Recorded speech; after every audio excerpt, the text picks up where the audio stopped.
Super activated evening in the land of the living. Welcome back to my channel. And tonight what we're going to do is we're going to create the Master Room channel inside of Reason Studios.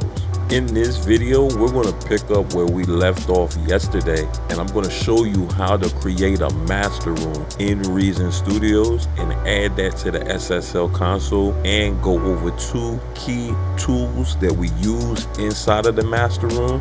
You can create whatever you would like in your master room. For the purposes of this lesson, we're going to keep it real simple. So to start off, you're going to want to locate your utilities. Once you're in your utilities, you're going to want to find mix channel. I'm going to drag that into the rack. Now we already have our room set up. It's a combinator. You can create your own combinator and make your room be whatever you would like it to be. So you'll locate that and we'll drag that into the rack as well. For the purposes of this video, let's just go over. We have a real simple hi-fi audio transformer, and we have a graphic equalizer so we can interpret the audio data that is communicated through our signal flow. The main important thing that you're going to want to focus on here is your routing. So to press tab, now you're going to want to scroll up to the audio I/O. It's already blank for us. Typically your master out would be connected to a 1 and 2 fam. Now what you're going to want to do is, you can tell that we have signal flow because it's green. So if we press tab again, we can see all this information going. That's our vocals. So now what we're going to want to do, we're going to want to disconnect the master out. We're going to take that one and we're going to drag that to the direct out. That's going to connect both of them. Now we're going to get the input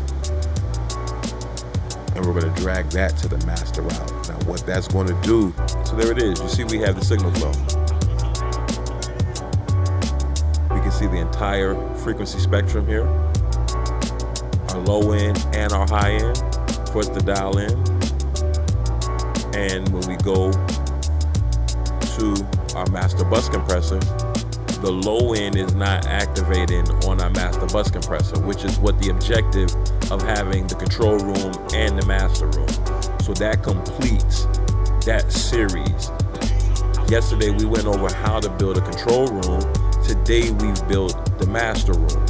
And with this, once you figure this out and you build your master room the way you would like it to be, you can put whatever effects, whatever plugins that you would like to be in your mastering room, and it's going to improve the quality of your production in a way that, sure, you could achieve it without having a mastering room, you could achieve it without having a control room, but it gives us that extra control over our signal flow, and it makes it just sound better.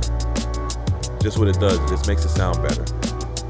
So we could dial this in. We're not going to do that in this video. The purposes of this video was to show you how to set up a mastering room for yourself. Now that you know how to create a mastering room, let me know in the comment section if you've ever done this before, or if this is something that you're going to add to your workflow. If you learned something today that you didn't know yesterday, that's an amazing thing. May this reach you up happy and healthy in the land of the living.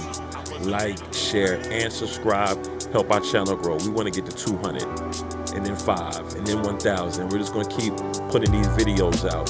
So hopefully this reaches you and you're able to do this for yourself and for your own session.